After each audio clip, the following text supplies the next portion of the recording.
Okay, so what we have today is that I'm going to show you a neat little trick which has saved my life many a time.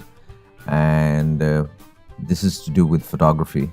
Uh, this is a photograph which was shot under not very ideal situations. And if I show this to you, this was shot right here. You have it.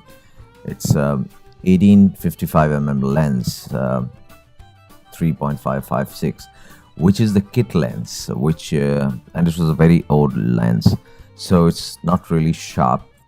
This is how it turned out to be. It's got all kinds of hues and color, and the picture is not really sharp. It's not what you'd send to a client. Also, the background and the place where he's standing leaves much to be desired. So, what do we do is you have here, you have this color temperature settings. You can, of course, turn it around, and you can, warm it up and all of that.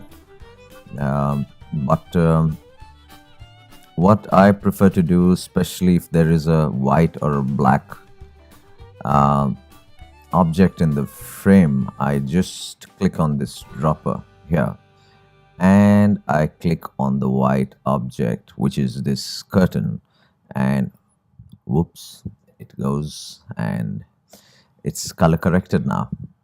So we've started by color correcting the image. I take the adjustment brush. Now the thing is how to make this look like a professionally shot image, and usually it's set at 0. This is what the default reading is. So I apply this here and I start painting. You won't see anything because all the settings right now at 0. But the moment I go back here and I push up the exposure of this brush, the magic starts happening. And I'll take it all the way to 2.49. Basically, what I'm doing is I'm blowing out the information on the curtain, the skimmer as we call it, and I'm painting very broad strokes around the things, including the ground, which is now turning slightly white. I'm taking care not to overlap the brush, to see that the brush does not overlap the human image, because that will be a problem. How do we go about that? I'll tell you later. So here we are. We've done this, and now we go for the edges. We basically keep the brush the same, but we turn on auto mask here, right here, and then start working the edges. Make the brush smaller so that it doesn't spill. Auto mask does exactly what it says. It auto masks the edges so that the white, the brightening that you're doing, is most likely not to spill inside the image. See how cleanly it's doing it.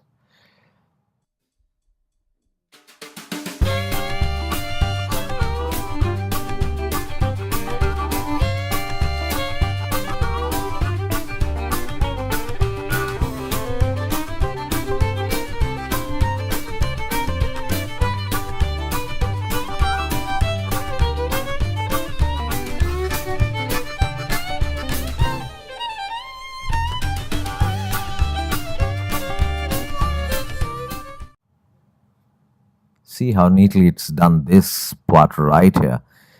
Just because this was black, it's, I just took the brush in once and it's managed to get everything spot on. And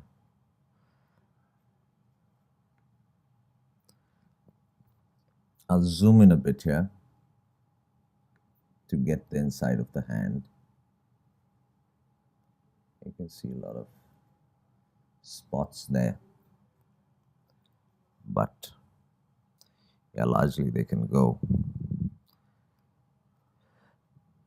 So I'll zoom out again, and yeah, seems to be working. So I switch off auto mask,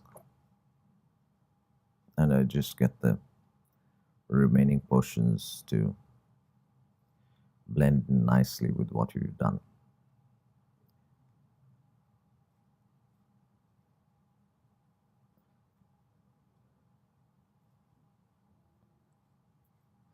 Get the edges worked out, creases worked out nicely.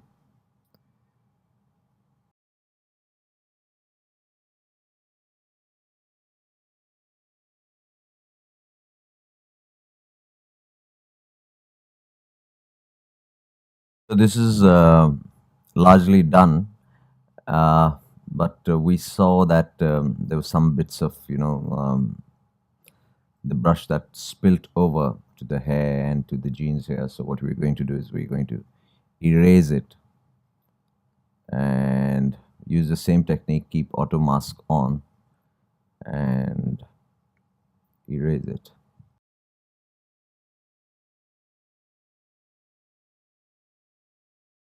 So for the other pieces, we do the same thing, go to the brush, add another brush, add overexposure, and change the size, clean out the line, clean out the creases, and